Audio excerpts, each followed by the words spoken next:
¿Listo? Buenas noches. Le damos la bienvenida a otro programa más de Infinito. Todos tenemos una voz por Radio ATC. Quien les habla, Leonardo Escobar, conductor del programa, con María Itatí, sí, mi esposa, también conductor del programa.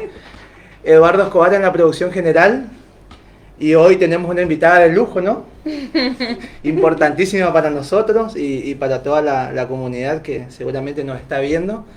La doctora Luz Fernández, especialista en neurología infantil, ex residente, ¿no?, del Hospital Italiano de Buenos Aires. Actualmente se desempeña en el Hospital Pediátrico de la provincia del Chaco. Así que, doctora, le damos la bienvenida, muchas gracias.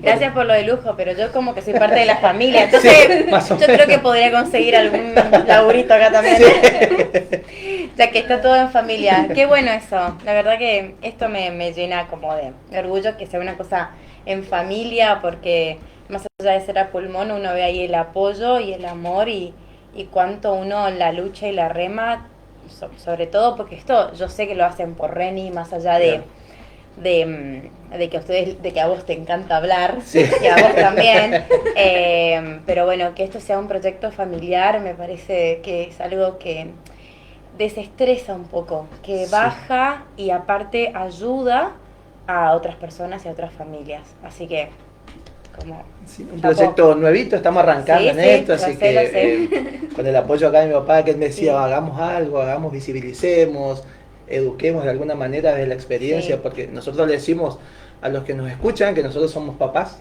de una niña autista, no somos profesionales en nada, sino que desde la experiencia vamos hablando un poquito de lo que vamos aprendiendo, ¿no?, con las consultas médicas y terapias y eso, y ahí tratamos de acompañar. Sí, y de ayudar. Y de ayudar. Y de también buscar en esta situación que cuando uno recibe una noticia de alguno de estos trastornos del neurodesarrollo, parece que ve un panorama muy de tormenta, y poder hacer estas salidas, porque esto es una salida que baja el estrés y más si impacta en la comunidad, es una buena forma de volcar esa nube tan negra en que puede salir el sol y uno puede continuar la vida de buena manera, ¿no? Claro. Sí. La tía está ahí como... Estoy re emocionada. Está re emocionada. Mucho cariño acá. Sí, mucho cariño. La doctora que nos acompañó y no es acompaña. muy objetivo No, pero está bueno porque se va a hacer como la charla más distendida y que podamos, del otro lado, que la gente pueda escucharte y entenderte. Nosotros te conocemos, sabemos que sos muy clara, hablando sobre neurodivergencia y sobre todo lo que tiene que ver con eso.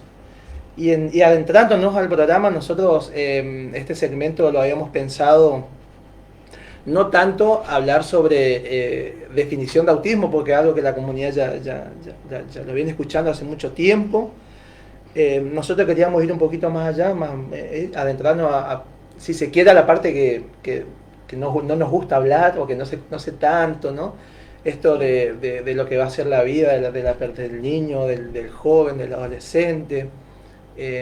Y todo lo que encierra, ¿no?, los mitos, las verdades, lo que la medicina tiene a ciencia cierta, lo que se está estudiando, y por eso nosotros agradecemos que vos te hagas presente para evacuarnos dudas, ¿no? Bueno, y con respecto a esto de lo de la definición, no sé si escucharon, ya que este es un programa de actualidad, que hace días Jutta Fritz, la conocen, que fue una pionera en lo que fue el desarrollo de la definición de autismo y sobre todo esta palabra espectro, que ella misma es una persona, es una neurocientífica, una psicóloga de Londres, que publicó, que fue la que elaboró la teoría de la mente, la teoría del eje central en las descripciones de las personas con autismo, y que fue como que la pionera en determinar la palabra espectro dentro del trastorno del autismo. Bueno, ahora, hace unos días, ella dijo, me parece que espectro no va más. ¿Escucharon esto? Sí, lo estuve leyendo hoy de Mati Cadaveira, estuve hablando un poquito de eso. Mati también, bueno, porque fue un boom en realidad a nivel mundial. Y a mí yo cuando leí dije, leí 2 veces porque viste que las fake news están ahí como... Bueno, Utah hizo una grieta en los a favor de Utah y los en contra de Utah, porque ella lo que dice que esta definición de espectro es como que se empezó a incluir A todo lo todos, neurodivergente y que tenga algo como hipersensorial, chau, dentro del espectro autista, y como que se desdibuja un poco este concepto, y ustedes saben que las escalas para evaluación de autismo, la evaluación estricta, más allá de lo que sea para la persona y la familia, es funcional a la investigación en autismo. Claro. Entonces, si empezamos a sobrediagnosticar o a meter todos en una misma bolsa, es como que la investigación va a empezar a flaquear, Claro. ¿no? Y también pone en jaque como que no hay una evidencia sustentable y científica que sustente a esta nomenclatura que tienen los autistas, que es el término de masking o camuflaje. Y ahí se armó otra guerra a favor de Utah o en contra. A ver, yo creo que está bueno, porque no podemos seguir hablando después de tantos años como que la misma definición o la misma cosa. Está bueno decir, bueno, che, pará, vamos a reevaluar lo que estamos reevaluando con criterios específicos y sobre todo para definir estos apoyos. Y con respecto a lo del camuflaje, ella pone como en duda esta terminología porque dice también que no es netamente de la persona con autismo, que otras personas también pueden hacer este camuflaje no más que es cuando uno de manera consciente o inconsciente solapa sus características, su sintomatología de autismo para adaptarse socialmente. Entonces, no sé, esto es una descripción un poco más como estricta en autismo en mujeres, que es todo un mundo. Entonces, y también habla de que este sesgo de género no está tan bueno, también puso en jaque un montón. Era un quilombo, que ¿saben qué edad tiene Utah? No. 89 años. O sea, pero bueno, se replantea lo que ella misma junto a Baron Cohen, allá estamos hablando de los 80, los plantearon, que son los pioneros en esto de la teoría de la mente, sobre todo de decir, bueno, a ver, vamos a redefinir, sobre todo para la investigación, que siga siendo un fuerte principal. Y bueno, volviendo a este camuflaje también, porque el diagnóstico en muchas personas adultas que tenían a veces como esta carga social, ¿sí? Una de las características que decían, bueno, yo estoy imitando esto para solapar quizás mi dificultad en habilidades sociales. Es cuando, no sé, estás en una mesa y alguien cuenta un chiste o algo en doble sentido, yo no entiendo. Bueno, y todos se ríen, entonces yo me río. Me río, pero no entendí el chiste. Claro. O los dobles sentidos. Bueno, eso es camuflar un poco. Vieron que las personas con autismo, una de las características en la adultez es esto de entender muy poco la lectura a veces que hace el otro, del otro, cuando hace un chiste o cuando habla en doble sentido, lo entienden como todo muy literal. Ay, no sé, me quemó la cabeza. ¿De verdad se te quemó la cabeza? O sea, le cuesta un poco hacer esta diferencia que está hablando, no, estoy quemada por el día que tuve.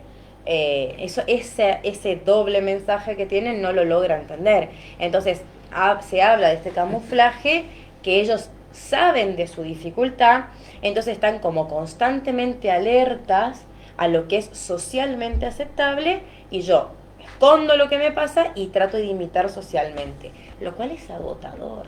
Sí, me imagino. Bueno, esta mujer pone en duda porque en las personas ansiosas o con otros síntomas de salud mental, en los trastornos de ADD, por ejemplo, de hiperactividad y déficit de atención, también se puede presentar este camuflaje. Entonces dice, no hay una evidencia científica tan posta que diga que es netamente del autismo. Entonces, a ver, yo no quería hablar de la definición porque dije, hasta que Utah sacó esto y dije, no, pará, tengo que hablarlo. Porque me parece importante que esto se vuelva para que sean las cosas más específicas, sobre todo para el abordaje terapéutico. Claro, a eso te iba a preguntar, ¿no? Que pasen estas cosas en algún punto es bueno para enfocar desde otro lado, digamos, la mirada clínica, digamos, y terapéutica sobre todo, ¿no? Sí, como decía Francisco, al lío, bueno, también hizo un quilombo, pero eso hace que también se vuelva a hablar, se vuelva a redefinir, se vuelvan a plantear los criterios, que cada uno revise un poco más, sobre todo los profesionales de la salud, a ver qué estamos haciendo bien, con mucha responsabilidad de hablar de un diagnóstico. Uno tiene que, como médico, hablar de esto, de la toma de la responsabilidad, porque está ofreciendo No solamente un diagnóstico, una familia tiene que ofrecer oportunidad a raíz de eso. Claro. ¿Sí? Bien. Tenemos que hacer un programa de 2 días cuando menos. Ahora van a leer a Yuta. Sí, ahora vamos a ir a buscar. Ahora vamos a ir a buscar. Y con respecto a eso, entonces, ya que estamos hablando, ¿no? de lo que es clínico y médico y todo eso, de lo que hasta ahora se sabe sobre el autismo, ¿no? Eh, ¿Cuánto está comprobado, digamos, si viene, qué sé yo, de la parte neurológica, genética, intestinal también, porque se toca mucho eso, digamos? Si a ciencia cierta hay algo, digamos, dentro de la medicina que diga, esto no, esto puede ser, De hay todo. relación entre uno y otro. De todo. Lo que uno tiene que, o sea, determinar, o sea, saber que hasta la actualidad no está definido que esto causa el autismo. O sea, esto determina el autismo. Hay muchos factores causales, ¿sí? Porque sabemos que es una condición neurobiológica que se modifica a nivel estructural y funcional el sistema nervioso y que se van mostrando las características a medida que la persona va evolucionando en su desarrollo. Por eso es que no hay una fecha exacta de diagnóstico, pero siempre se habla de esto del diagnóstico oportuno para la oportunidad terapéutica. Eso vamos a hablar más adelante. Sí. Pero lo que sí uno tiene que saber es que hay dos cuestiones principales. Uno es la genética, que es la información que yo traigo, claro, ¿sí? De mis genes. Por eso venimos ya. Con eso nacemos, ¿no? Claro. Y el factor ambiental, el entorno, que es donde más bola se le está dando últimamente. Sí. Es más, hoy leí una news de la Sociedad Europea de Neurología que sacó un posteo de lo que son los autistas digitales, que son aquellos niños que están tan sometidos o bajo el abuso de las pantallas de tan pequeño que bajan un montón sus habilidades sociales por eso, pero no son autistas. O sea, es como que no está, este término, hablo a la audiencia, no está definido formalmente, pero se habla también mucho de eso, ¿no? Y bueno, ese es una parte del entorno.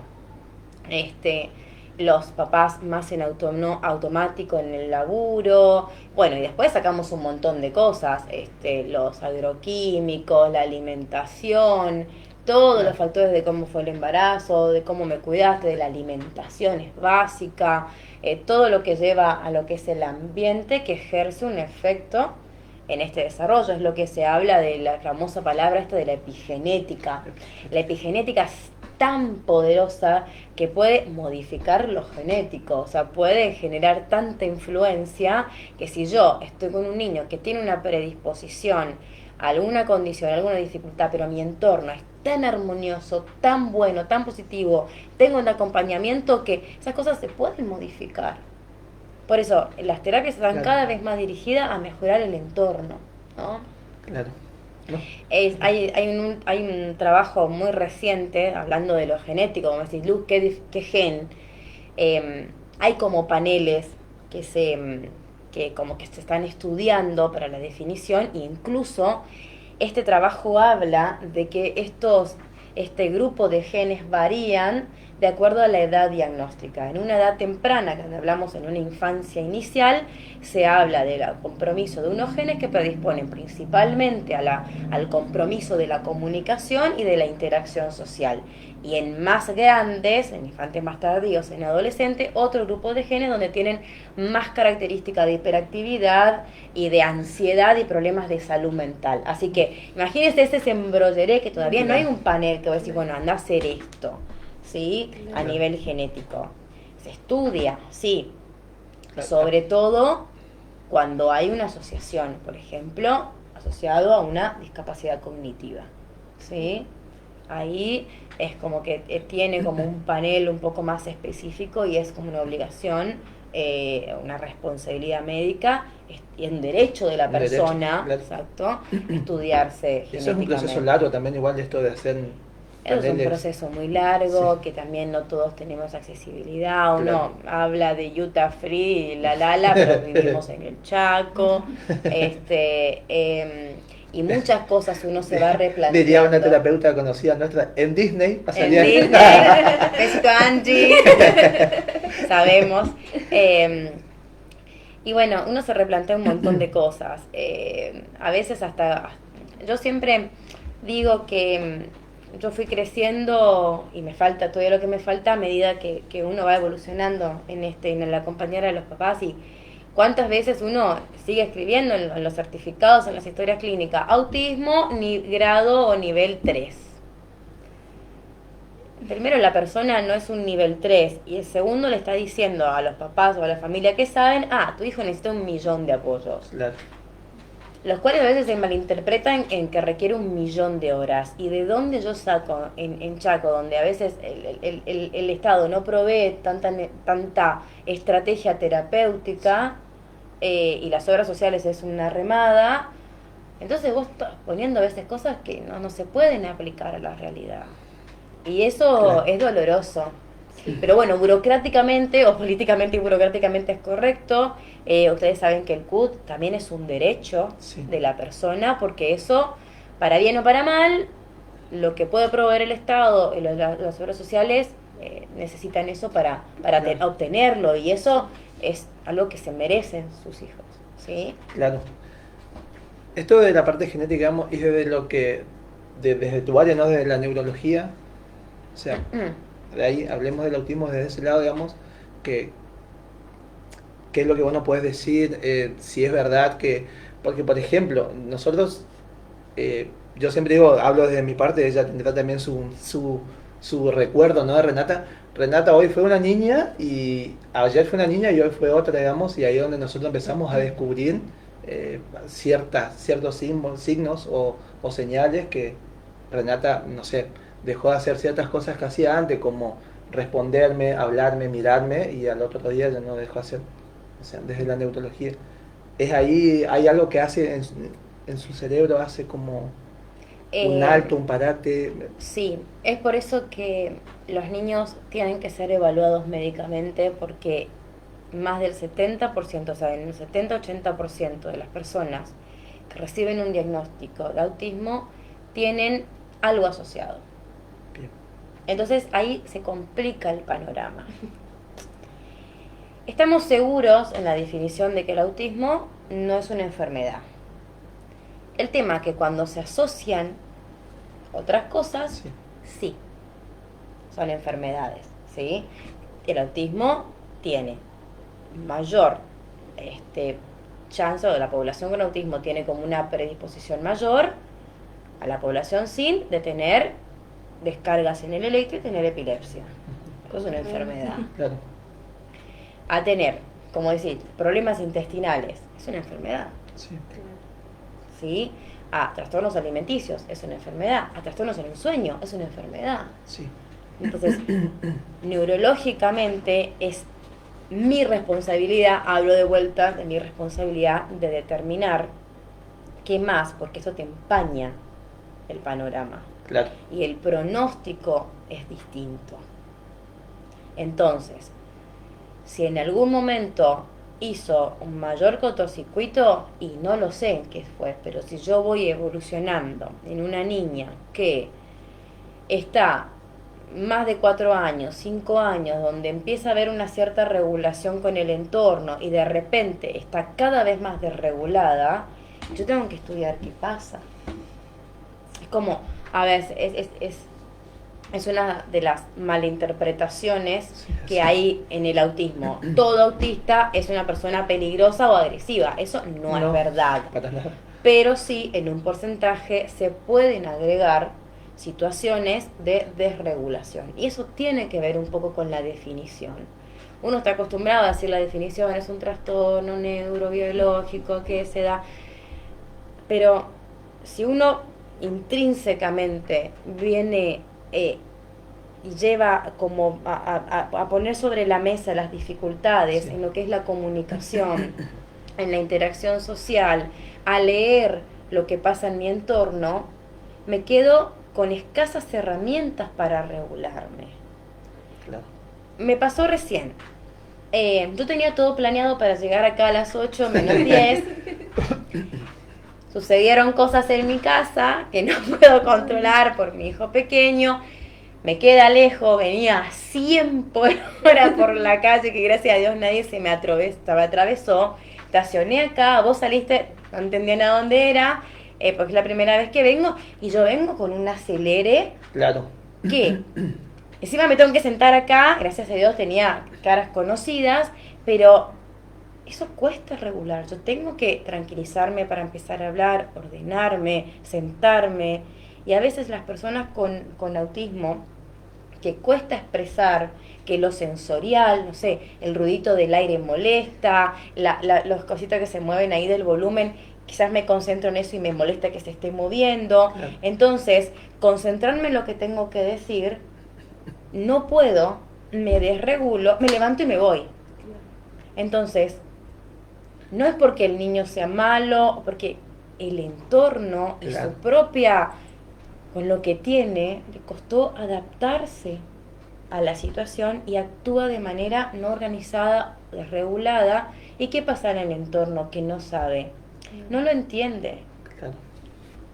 Entonces, ¿cuántos miles de informes y de reportes hay de que un niño subió al colectivo, alguien se sentó en su asiento porque siempre viaja ahí y se para al lado y hace un quilombo y la persona, vos no tenés silla de ruedas ni tenés rasgos? Porque a veces la discapacidad es tan cruel que si yo no veo que le pase algo, o sea, las personas que andan en silla de rueda, ayer como fue el mes pasado, el mes del síndrome de Down, que fenotípicamente, o sea, tiene rasgos como que yo digo, bueno, ya tengo como más predisposición, pero la persona con autismo no tiene algo físico que lo identifique. No. Entonces, los papás a veces tienen que decir, che, para hermana, acá te saco el CUD, a ver si tenés duda. Sí. Nosotros. Entonces, nos fuimos recontra por las ramas, pero a lo que voy es justamente cuán difícil es para la persona, teniendo en cuenta todo este entorno que no ayuda muchas veces a su regulación y se confunde. Y eso es lo que uno tiene que entender. No es solamente el autista, mira, no se comunica, o hay un déficit en la comunicación social y en la interacción con un patrón de comportamiento repetitivo. Es mucho más que eso. Es mucho más que eso. Porque en la vida cotidiana, yo todo el tiempo le estoy diciendo a mi cerebro, regulate, ordenate, ahora habla, ahora sentate a comer, ¿sí? Porque tengo habilidades para poder hacer eso, porque estoy ordenada, porque lo puedo ordenar. Pero ¿qué pasa? Que esa persona se sentó en el lugar donde yo siempre me siento y yo tengo esa rigidez de estar sentada ahí, ya me desregulé. Y puede ser que me estén sirviendo a mi plato favorito y tiro el plato. Porque no le puedo decir, porque quizás es no verbal o le cuesta comunicarse y no le puedo decir, ¿me podés dar mi asiento? ¿Cuántas veces pasa eso en la escuela? Sí. Pero bueno, uno como apoyo, como padres, tienen que, a veces es duro tener que decir, bueno, mi hijo le pasa esto, pero a veces el ayudar a los otros contextos escolares, deportivos, a enseñarles lo que a él le gusta. Bueno, me pasó ayer en el cónsul con una familia que van a celebrar, es un niño con autismo ya que va a cumplir 9 años. Van a celebrar su cumpleaños en el pelotero. Él en general, él te dice, yo no tengo amigos, pero quiere tener amigos porque tiene intención. La manera de iniciar una interacción social le cuesta un montón. Entonces, iba a ser en un pelotero y le digo a la mamá, ¿y qué juegos van a hacer? El flaco es fanático de las banderas de los países y sabe todos. Ya, organizante, con la psico, con su equipo, con el pelotero, digo yo, con el donde se van a hacer, porque claro. 9 años, organicemos un juego de las banderas. Claro. El flaco se siente bien y se siente que él puede participar con nosotros. Entonces, claro. Eso hace que sea un entorno amigable, porque ¿qué había? Y no, va y salta en la cama elástica. Sí, como en cualquier otro cumpleaños, pero es su cumpleaños, hace lo que él quiere, claro. Le digo a la mamá, le gustan las banderas, pues juego de banderas, vamos. Claro, que disfruten. Tenéis que todos los demás se adapten. Sí. Y justo que viene el mundial, Le digo, vamos, hacemos los equipos y que él se tenga que elegir si él sabe todo, va a ganar. Se va a sentir bien. Se va a sentir bien. Entonces, al menos en la fiesta de su cumpleaños, que él tenga este contexto armonioso que debería ser en todos lados. Pero si yo no lo preparo, yo sé que eso cuesta doble, pero si yo quizá no lo preparo, la animadora no sabe, conoce. Claro, ahí está la importancia, ¿no? Sí. De esto de anticipar todo, de programar con la otra persona. Sí, eso es agotador. Eso cansa un montón. Es agotador. Lo Por que eso, vivimos ¿qué a diario pasa si la persona, si todas las personas empezamos a mirar un poco más en a través del prisma de que no todo va al derecho? Sí. Las cosas serían muy distintas. Uno tiene que pensar que esta frase como que la recuerdo siempre, la discapacidad en algún momento de la vida nos toca a todos, Sí. a todos, ya sea con un hijo, ya sea con un hermano, ya sea con un padre, con nosotros propio, mismos, claro. que en algún momento Nuestro cuerpo deja de perdemos funcionar, habilidades, claro. Entonces nadie está exento y qué bueno sería, por eso yo celebro lo de la ley de educación inclusiva, porque los niños desde chiquitito aprendemos a convivir con lo diferente, con el otro, sin poner una etiqueta. Es otro, no le gusta que le griten, a él no le gusta que lo toquen, a mí no me cuesta matemática, yo soy muy malo en fútbol, y cada uno con su fortaleza, sobre todo, y teniendo en cuenta su desafío para poder ayudar. ¿Sí? Y los niños entienden súper rápido. Y los niños son los mejores. Y nos enseñan a nosotros los mejores. Sí, bueno, es una estrategia terapéutica y pedagógica en la escuela, identificar a un niño con el cual haga match, diría. Entonces lo ayuda un montón. Lo ayuda un montón. En la escuela de Renata cuando empezó primer grado, ¿te acordás? Cuando empezó primer grado, el primer día, Reni no fue el primer día, fue el segundo. Y la señora se ve que le dio una charla. Cuando entró Reni, todos los chicos así, los movimientos lentos, bajaron el volumen. Claro, la bienvenida era. Sí, Qué Lo bueno. despacito. Bueno, genial. Claro. Genial. Y fue. Y en la reunión de padres, cuando tuvimos, que era una actividad compartida, digamos, una nena vino y le dijo al papá que estaba al lado mío: ella es autista, no tenés que hablar fuerte. Y como a los 6 años estaba enseñándole a una persona adulta, y me acuerdo que la mamá le retó y le dijo: ¿por qué decís que es autista? Y yo le digo: no, está bien, es autista. Bueno, viste, ahí está, los adultos es como que, Sí, se asustan. Claro. y pero ¿por qué no nos acostumbramos?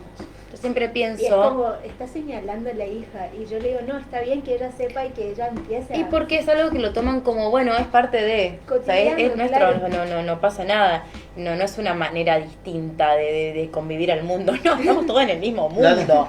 Viste que se habla, bueno, es una manera distinta de estar en el mundo. Yo también tengo una manera distinta de estar en el mundo, muy distinta a la tuya y a la tuya. Entonces, a mí esa definición no me va, pero fíjate cómo el adulto, que nosotros no vivimos eso. Porque antes, hace tiempo atrás, las personas ciegas iban a la escuela de ciego, la persona con discapacidad a la escuela especial, la de sordo a la de sordo, o sea, había lo que se llama la escuela segregada, ¿no? Que eso cambió, entonces, y el autista no tiene lugar donde ir, bueno, hay una escuela autista. Entonces, que esto que sea todo No solo. con cualquier hijo de vecino, Sí. ayuda a la empatía. Y esa persona de 6 años dice sin problema la palabra autista. Porque eso no lo dice como un insulto, como uno de adulto. ¿Vieron cuando Claro. le insultaban a Messi? Este pibe es un autista, antes Sí. que gane el mundial, obviamente. Lo usa como, bueno, no, tienes estas características, nada, y te agarra la mano y vamos a jugar. Sí, sí. Ya está. Y ya está. Entonces, eso es lo que uno tiene que lograr. Afortunadamente, hay una gran camada de niños y de jóvenes que esta mirada ya está cambiada. Vamos por eso. Por eso empezamos este caminito también, así como para Claro. que la gente tenga otra perspectiva de lo que es el autismo. Porque por ahí se habla de autismo el 2 de abril y después ya pasa... Bueno, a mí, por ejemplo, hoy me pasó algo. Hay gente, yo entiendo la buena voluntad de hablar sobre autismo, de visibilizar, pero estamos haciendo siempre lo mismo hace un montón de años, digamos, hace mucho tiempo, y esto que cuando vos decidiste venir, a mí me alegró un montón porque, y sobre todo esto, digamos, hablemos del autismo desde otras cosas, digamos, Y ya. porque el autismo ya está visibilizado. Porque ya está. O sea, ya no colguemos más el globo azul, no pongamos el rompecabezas, pues, o sea, ya. El rompecabezas igual nunca estuve de acuerdo. No, claro, pero, pero la gente pero está haciendo. ya está la visibilización. Ahora, bueno. Aprendamos. Sí. En serio. Uno como profesional de salud está como ya con alto agua bajo el puente, entonces sabe, pero por ejemplo, no sé, soy peluquero, estoy atento a eso. Claro. Los laboratorios de extracción de sangre, estoy atento Sí. a una persona neurodivergente o diferente en ese sentido que puede estar desregulado, Sí. porque me voy a sacar sangre. Es un quilombo la regulación ahí. Entonces, si yo agarro, le doy prioridad, ahí ya hice un gran cambio. Sí. Entonces, esa es lo que necesitamos. Eso es poner en práctica y por eso es que se habla acá en el 2 de abril, como para reforzar eso. A las personas que ya lo implementaron, bárbaro, flaco. Bien, vamos más. ¿Qué apoyo? ¿Qué podemos hacer? No hay que olvidar que hay una prevalencia de 1 a 2% la prevalencia mundial. Acá no hay registro, pero... Hoy mirábamos, se juntaron varias ONG en una reunión, no sé si en Buenos Aires o qué, donde firmaron un petitorio que van a entregar al Ministerio de Salud de la Nación, donde le exigen como una estadística real de personas autistas en Argentina. Sí, hay un número bastante viejo que es 120 en 1, pero bueno, la cifra que se maneja a nivel mundial es la del CDC, sí. Que son cifras de Estados Unidos, donde es el registro de más o menos 12 estados en Estados Unidos en niños menores de 8 años, donde cada 2 años se determina esta prevalencia. Y ahora, del 2022 es la última, es 1 en 30 y pico, 32. Y 1 en 45 es una cifra de los adultos con autismo, pero de Europa. Pero acá más o menos en Argentina el número bastante viejo es de 1 en 120, pero sí, hay más de 1 millón. Estamos lejos. Y no hay registro de eso. Sí. Doc, estábamos hablando de la parte neurológica y yo quiero aprender un poquito más, y que vos nos estás ayudando con eso, con Renata y eso. A mí me marcó 2 cosas en la vida de Renata. Primero fue esto de la alimentación, de que un día se alimentaba bien y al otro día dejó de comer. Pero lo que a mí me marcó mucho y nos costó mucho trabajo, a vos te costó mucho trabajo, es esto de la alteración del sueño. Bueno. De cómo yo desde la parte de los niños sobre todo, digamos, no sé si, y mi pregunta es si eso prevalece también en la adolescencia, en la juventud, en la adultez. Difícil determinar eso porque depende bien. de cada persona. Uno, en pediatría general, los trastornos del sueño se dan entre un 40 y 50%. O sea, en algún momento de la población pediátrica, esta cifra sufre alguna dificultad, ya sea para conciliar o sostener el sueño. En discapacidad en sí y en autismo, esta cifra aumenta. Entonces es una de las situaciones que yo tengo que sí o sí, en la buena historia clínica, preguntar: ¿cómo duerme? Re bien, te contestan los padres. Siguiente pregunta. No, pará. ¿En qué horario? ¿Qué es re bien? Claro. Se acuesta a la 1 y se levanta a las 10 de la mañana. Fantástico. A ver, neurofisiológicamente, uno tiene una hormona que se llama melatonina, que cuando baja el sol, o sea, cuando hay oscuridad, la melatonina se dispara. Uno, como adulto, hace lo imposible para joder a la melatonina.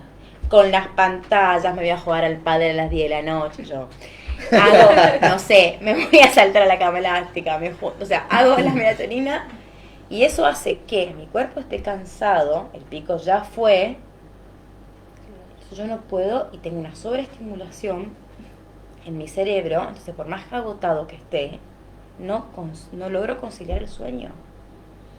¿Sí? En personas con insomnio está contraindicado salir a correr después a las 10 de la noche. Uno dice, a diferencia, no, yo los llevo a la plaza a morir para que se canse y duerma a las 10 de la noche. No. Las 7 de la Entonces, conciliar y tener en cuenta esto. Entonces, a ver, ahí va tu pregunta. ¿Esto dura toda la vida? Bueno, la dificultad puede permanecer de acuerdo también a cómo uno modifica su rutina. Lo cual no digo que sea una cuestión fácil, pero si uno tiene un hábito del sueño, ayuda un toque. Sí. Después, o sea, ayuda un toque, ayuda un montón. El hábito lo regula y se lleva. Entonces, si yo un día duermo a las 10, otro día duermo a las 2, otro día duermo a la 1, no hay una rutina. Claro. Yo sé que ceno temprano, con una alimentación baja en harinas, baja en azúcares, porque eso estimula.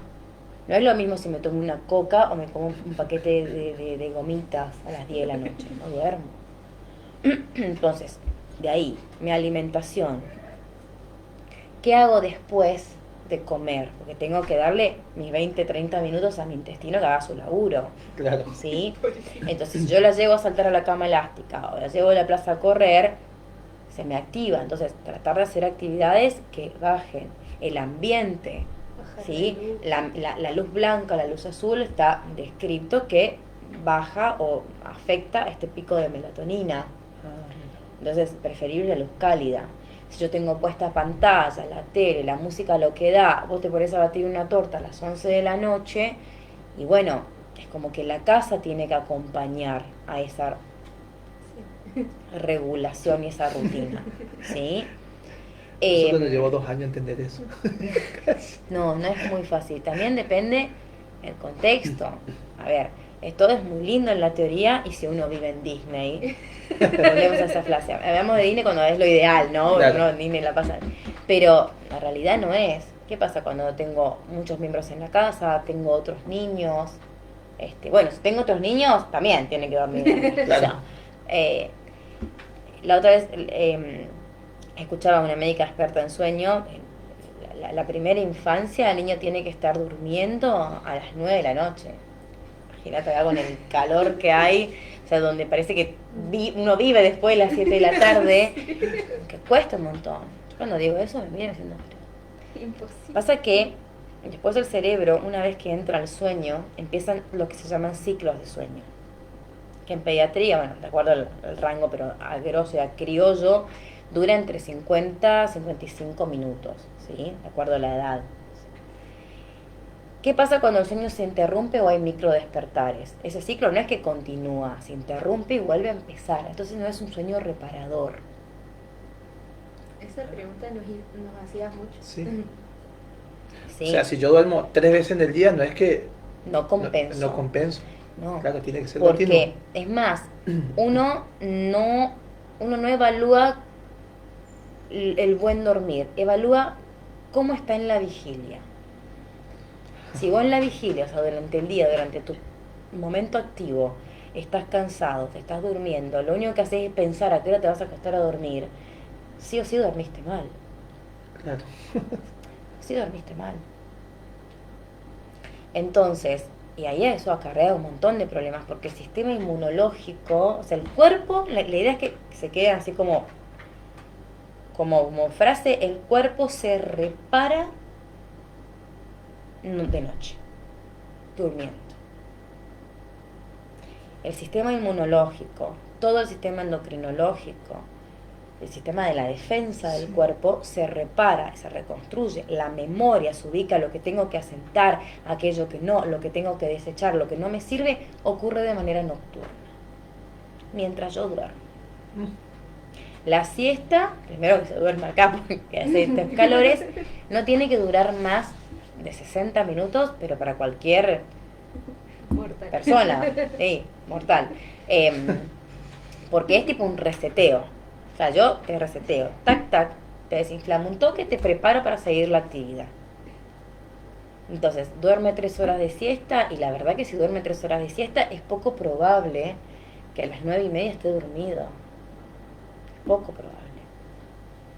Entonces, podríamos hablar Sí, mucho. Sí, porque el sueño tiene muchas más cosas y es algo que no siempre se pregunta, es algo que no lo tienen en cuenta. Y los papás te dicen, bueno, pero mi vida es nocturna. Y bueno, pero vamos a tener que cambiarla. O sea, hay que modificar de a poco. Si el niño se acuesta a las 12 Y yo de repente digo, bueno, niño de hoy en más va a dormir a las 9. No. Se hacen modificaciones y se mira otra vez, tengo que mirar el entorno. Claro. Se hacen comunes acuerdos de esto. Y obviamente en un niño que tiene una dificultad para la regulación o para entender y que se aferra a las rutinas, pero tiene otra rutina, no se olviden, sí, cambiarla es difícil. Entonces requiere continuidad y cierta firmeza. Sí. A veces yo lo que le digo a los papás es, elijan las batallas que van a pelear. Yo siempre hablo de 4 pilares que son como irrevocables. Una es el buen dormir, pero teniendo en cuenta estas pautas, eso es a rajatabla. Claro. Otra es la buena alimentación, eso es para todos, pero ahí me detengo un toque para hablar. La alimentación es un proceso que uno no se da cuenta, pero es un proceso que ocupa absolutamente todos los sistemas del organismo. Mientras yo como, primero utilizo todos los sentidos. Claro. Segundo, tengo que tener una organización postural para que se dé de una manera adecuada la deglución. Tengo que visualizar, organizarme, utilizo la motricidad, mi coordinación visoespacial. El corazón empieza a decir, che, hay que mandar más sangre a la parte del estómago, porque ahí porque tiene que laburar más, por eso es que no te podés meter en la pileta después de comer. Porque toda esa es la explicación. Porque datos sumamente útiles para ir. Vamos a poner como titulares ahora. Dice, si comes sandía te puedes meter en la pileta y te morís. Bueno, no, es por eso. El corazón y todo el sistema vascular manda la sangre donde lo necesita, que es el estómago, el intestino, porque se está procesando. Entonces hay como un ahorro en la parte periférica. Y si vos te metés a un lugar, no necesariamente en la pileta, cualquiera, te vas a hacer ejercicio después de comer, o te metés en la pileta, puede haber lipotimias, porque claro, está mandando todo el bombeo donde necesito. Sí. Entonces, el problema de la pileta es que te puedes desmayar ahí, y bueno, te vas, ¿no? Sí. Pero esa es la aplicación. Bueno, el sistema respiratorio. Si yo estoy haciendo así, no, tengo que controlar mi respiración para bloquear la glotis y poder tragar. Claro. Y bueno, todo el sistema digestivo, por supuesto. Entonces, sí, todo el cuerpo tiene que estar abocado a comer en ese momento. En ese momento, claro. Sí. Pero por eso es tan importante. Entonces yo no puedo que el niño esté corriendo y yo llevándole la cuchara atrás porque que trague. No. Sirve. No, porque aparte el cerebro tiene que entender, tiene que ver lo que está comiendo para procesarlo. ¿Qué pasa cuando uno picotea todo el día? El cerebro no entendió, después no tiene hambre, salta comidas. Sí. Entonces, sueño, alimentación, actividad recreativa. Es un derecho del niño. La actividad recreativa, de cualquiera. Solo que en discapacidad hay un montón de factores que llevan a que eso no se dé. Primero, el entorno. No hay entornos amigables deportivos, o los hay muy pocos. Sí. Y están desbordados. Porque tengo que hacer terapia, no puedo llevarlo. Claro. Error. Pero bueno, esto hay que explicarlo. Porque en mi CUT dice que yo tengo nivel 3 y tengo que hacer todas estas terapias. Que lo puse yo, la misma que estoy diciendo que no. O sea, entonces el padre dice, pero pará, hermana, vos me acabaste de poner que tenés nivel 3, nivel 2. Tengo que hacer las terapias antes que la actividad recreativa. Bueno, eso sí se ha cambiado. Y la idea es que en el consultorio uno se tome el tiempo de explicar esto. Sí. Porque no hago actividad recreativa. Bueno, pero en estimulación juega. No es lo mismo. Claro, no es lo mismo. No es lo mismo. Siempre cuando cuento una anécdota de una mamá, que bueno, después de mucho tiempo logramos de corriente que lleve a su hijo a fútbol, que él quería.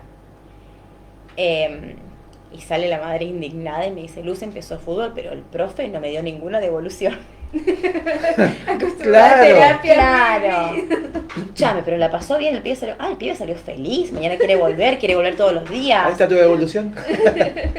Claro. Pero estamos Yo acostumbrados mando, a eso. Claro. pero uno está acostumbrado. Sí, Tenemos nosotros el Que chip tenemos salga, acá. ¿cómo está? ¿Cómo Sí. fue? O- Ojo, yo también, mi hijo tiene 2 años que empezó el jardín. Yo espero que la maestra me dé una devolución. Y no, la pasó bien, se portó re bien, mamá, chao. ¿Pero qué hizo? ¿Jugó? ¿Pegó a algún Bueno, compañerito? uno espera eso, pero a veces uno también tiene que, bueno, la pasó bien, chao, porque yo quiero que sea feliz y punto. Sí. Siempre Entonces, da vuelta. eso es importante, el tercer pilar. Y después está esto de las habilidades de la vida diaria, ¿sí? Muchas veces, y no los culpo, uno cuando, esto no es una fin de crítica, es de fin de aprender juntos, cuando una persona tiene discapacidad en la familia, uno intenta sobreayudarlo, sobreprotegerlo.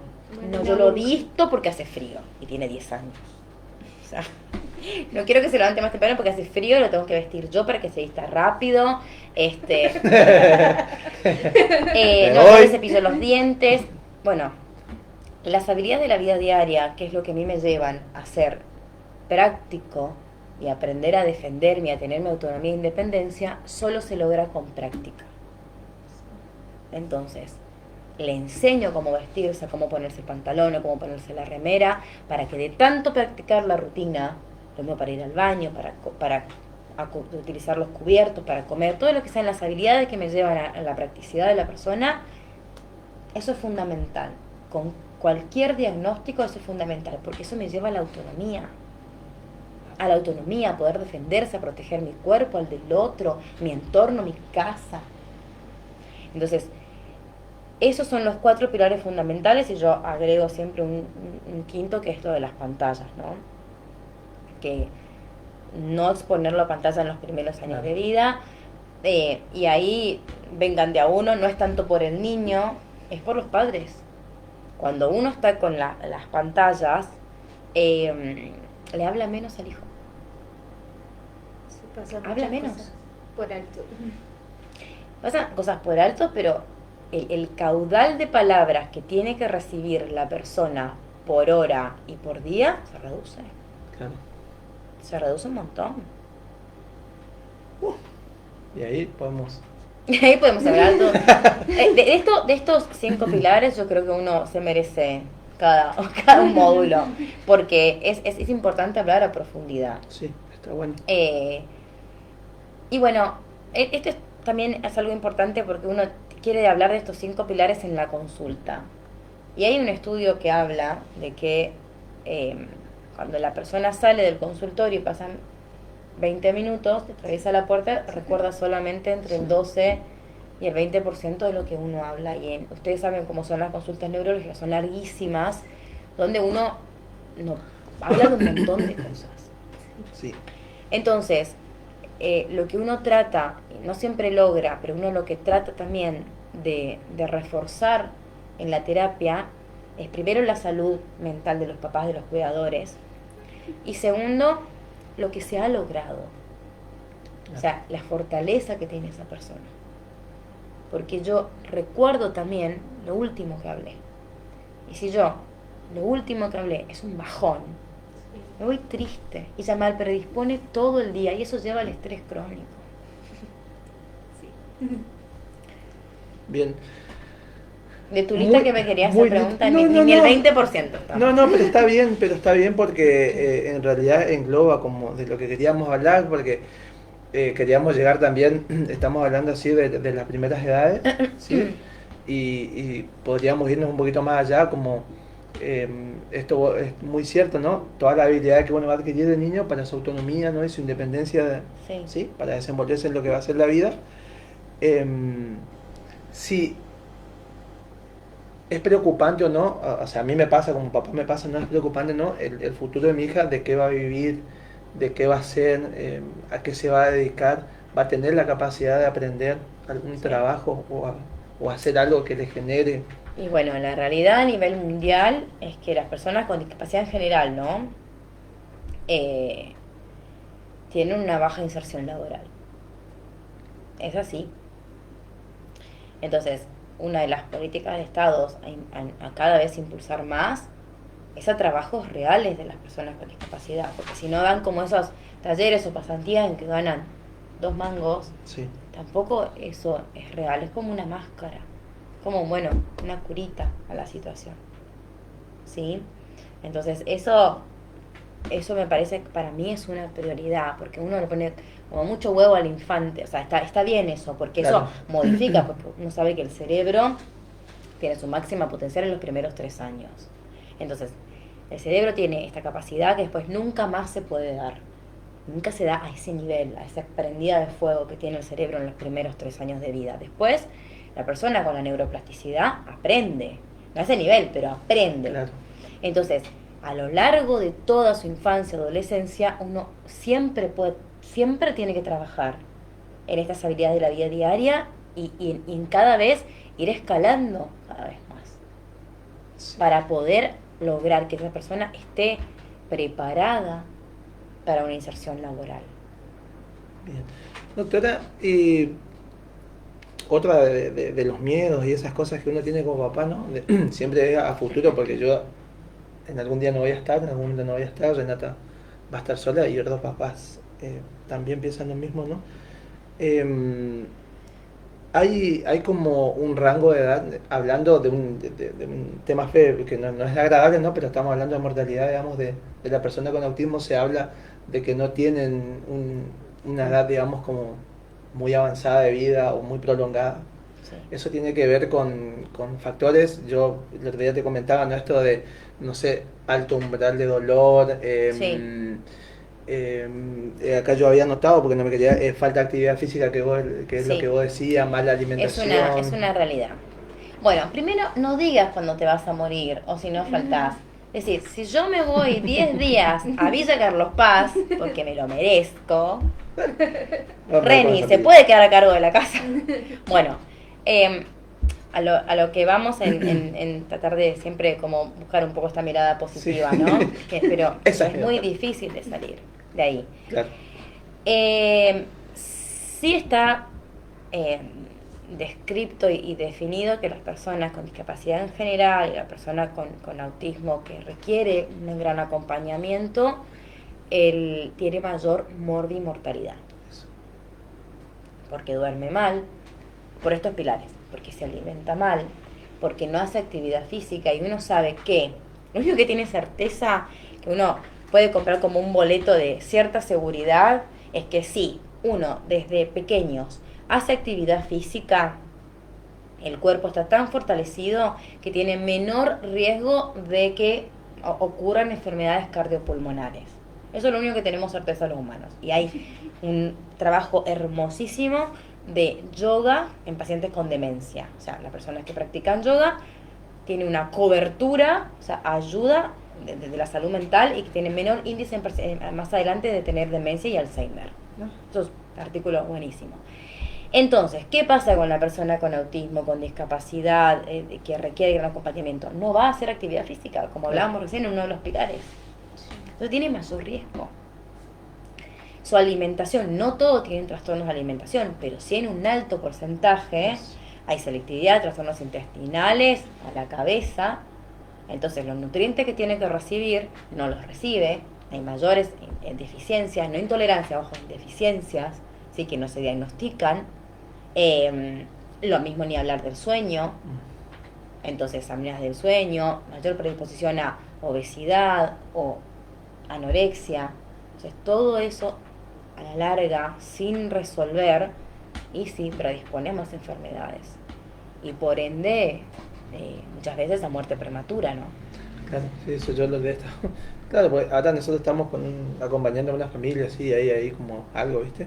Entonces uno quiere saber como para poder acompañar, charlar y ser apoyo, ¿no? Desde eso. Doc, y otra pregunta que no quiero dejar de hacerte es Sí. medicación. Médicas. Nosotros, la familia autista, ¿no? Tenemos como, escuchamos una o dos devoluciones a los médicos y hay una que se enciende una alarma que es esa justamente, ¿no? Sí. Vos estamos en la consulta médica y la doctora dijo, bueno, vamos a probar. Y ahí se entiende, es algo... Es horrible. de- ¿Alguna vez tomaste medicación vos de algo? Sí. ¿Qué, por ejemplo? Para la presión. Para la presión me Para mediqué- la presión. Me estuve medicando. ¿Leíste el prospecto de la presión? No. Tiene un montón de efectos adversos. El hermoso en el april más común, vos lees el prospecto, tiene un montón de efectos adversos. Pero no lo leíste. ¿Cuál leíste? El de la rispe, el aripiprazol, porque Me lo los sé de memoria. fármacos de salud mental tienen como Asustan. asustan, es un tabú, entonces ¿qué pasa? Uno va y lee el prospecto. Pero en el april también tiene efecto adverso, te lo juro, lee el prospecto ahora. Pero pasa esto con las medicaciones de salud mental. Uno no tiene que perder la vista de que un médico cuando indica una medicación, un fármaco en salud mental, tiene que tener la certeza, o sea, el criterio por qué propone. No se pone por poner o por las dudas. Claro. Se pone con un objetivo. ¿Sí? Lo ideal es que ese objetivo sea transitorio, ¿sí? Que tenga un periodo. ¿Está? Si yo, es lo que se critica muchas veces, de que tengo una persona medicada años y encima con lo mismo, algo está pasando que no está acompañando. Es una pata más en la silla. Yo no puedo reemplazar la medicación, no reemplazo las terapias, no reemplazo el acompañamiento, no reemplazo la actividad física. En general, las medicaciones que más se usan es cuando hay mucha desregulación, cuando hay irritabilidad, ¿sí? Cuando la persona está tan desorganizada que empieza a agredirse o a agredir a otros, entonces uno intenta neurobiológicamente ayudar a bajar eso, ¿sí? Es por eso que ante esas situaciones así, cuando uno pone la medicación, incluso suspende terapias o suspende la escuela, porque necesita como reorganizarse, volver a regularse a nivel neuronal, ¿no? Neurobiológico, y poder volver a arrancar, ¿sí? Y ahí es donde uno siempre tiene que, como familia, saber que la indicación de un fármaco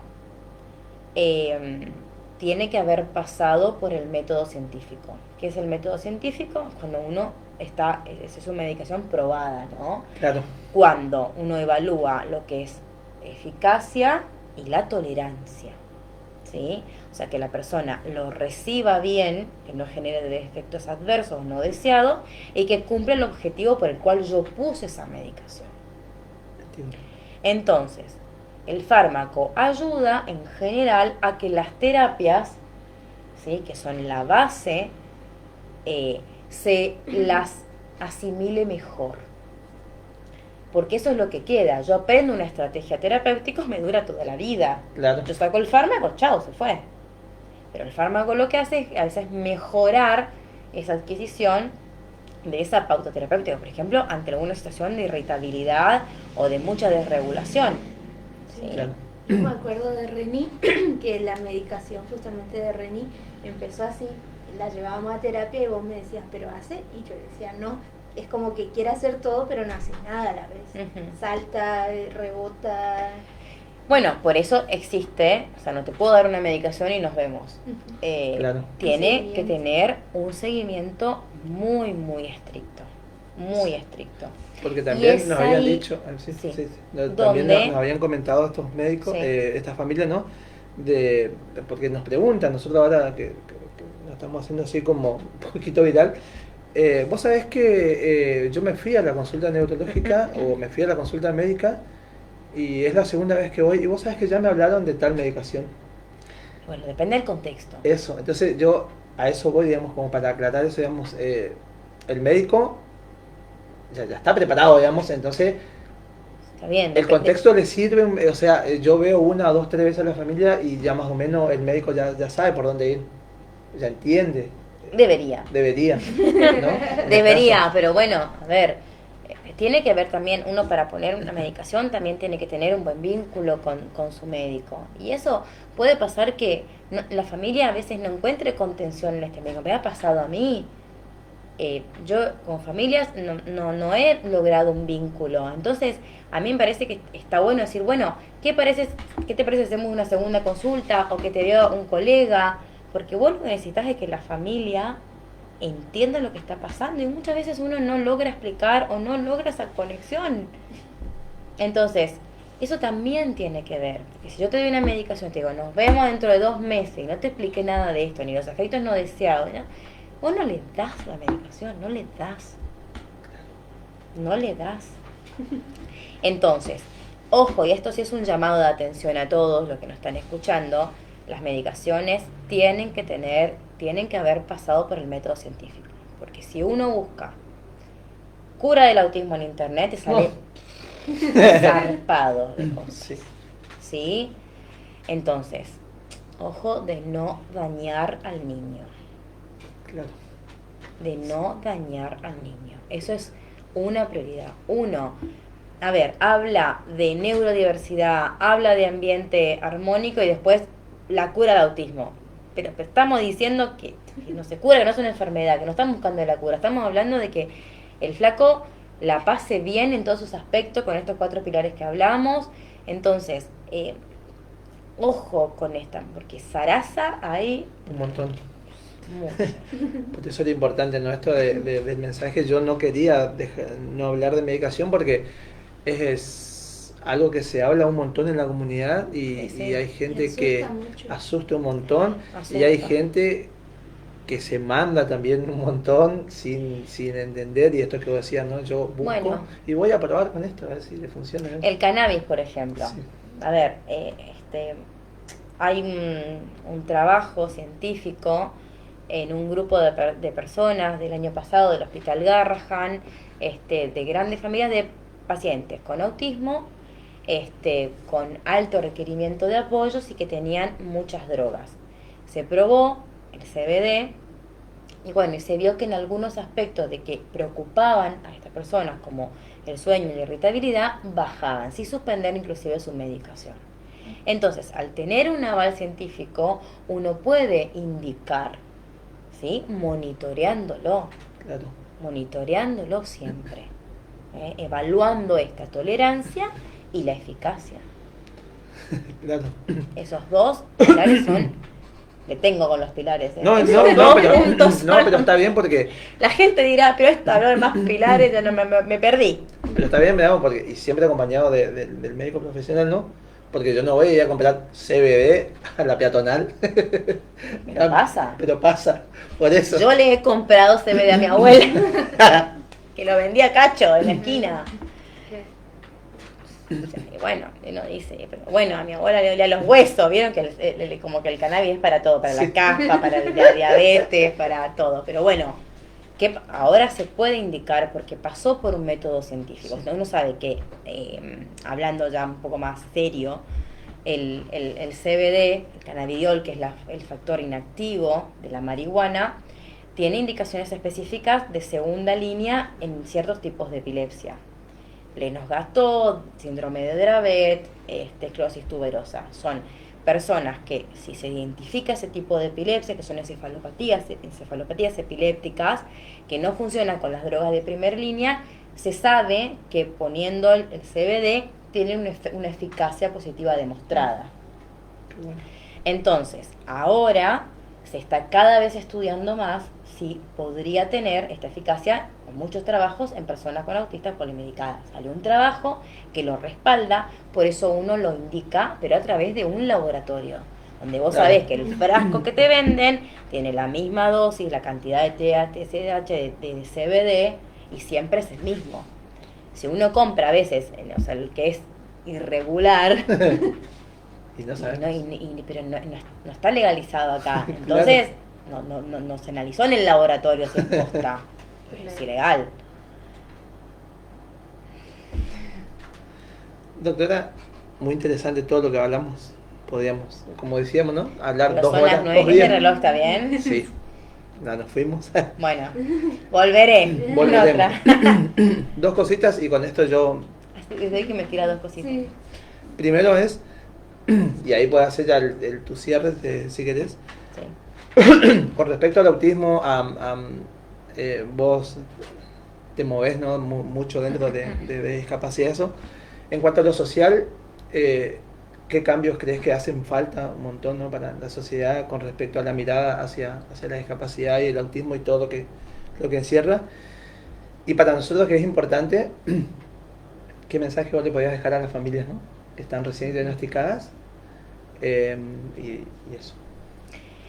Bueno, yo lo que diría a la población en general, y que me digo a mí que trabajo esto todos los días gracias a Mindfulness que aprendí, que son las prácticas informales, es ante alguna situación de una persona que está desregulada o que el papá está, poner un freno, pensar, mirar, observar y ofrecer ayuda antes de criticar.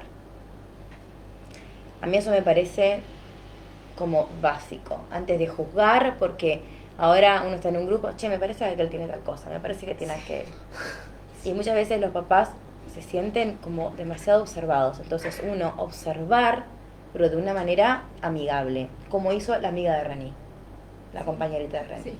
Le hizo una observación a la mamá tuvo que poner en punto muerto, respirar y ahí se interiorizó sobre el tema. Entonces esa niña, gracias a lo que fue a su escuela y a lo que como ustedes lo comunicaron, hizo un cambio en un adulto. Ya está. Ya está. Cadena de favores, ¿no? Sí. Sí. Y teniendo en cuenta que uno, vuelvo a repetir, no está exento de que esto no le toque. Claro. No está exento jamás. ¿Y qué le digo a las familias? Bueno, que uno tiene que exigir a las personas, a los profesionales de la salud y eso, ayudar a bajar el estrés. Porque los cuidadores principales, esa persona que al inicio está vulnerable y aún más si tiene una condición, depende de sus cuidadores principales. Entonces uno como cuidador principal está a pulmotor. Es cuando claro. Vos metés el acelerador y el motor está... Llega un momento que... Y eso solamente se regula bajando el estrés. Bueno, Valeti, algo que le quieras compartir. Vos esperá que te diga otra cosa, pero no, eso sí. No, está bien. Que le quieras compartir a la gente algo... Luz. Esto de que hablaba Luz de la importancia que hay de poder vincularse, ¿no? con la familia para que porque eso te abre las puertas, ¿no? Para... Sí, yo hablaba con Leo esto que yo quería contar, que una vez fui a Luciana, Reni estaba con Luciana y estaba media mal, estaba llorando, gritando, y vos salías de tu consultorio y te sentaste conmigo a hablar de la vida. Tipo, o sea, escuchaste que Reni estaba mal y te sentaste no a hablar de Reni y del autismo, sino de, mira el auto que pasa. Y a mí eso me ayudó un montón. Y después entraste conmigo a la consulta con Luciana, y te sentaste al lado mío, me abrazaste. Y a mí eso me marcó un montón porque habla de vos como persona. No de vos como doctora, sino de la persona y la importancia de todos los profesionales, de esa empatía y de ese cariño, y de que los papás a veces estamos súper sobrepasados y no sé, yo en ese abrazo y en ese acompañamiento bajé un montón, entendí que era un momento que estaba pasando de Reni y que no era el fin del mundo, digamos, y eso te agradezco un montón. Ahora abrazar a mí, que me emociona. Sí, eso pasa, aparte eso porque pasa. Uno tiene que hacer el esfuerzo de ver a la persona más allá y que esa persona tiene una vida.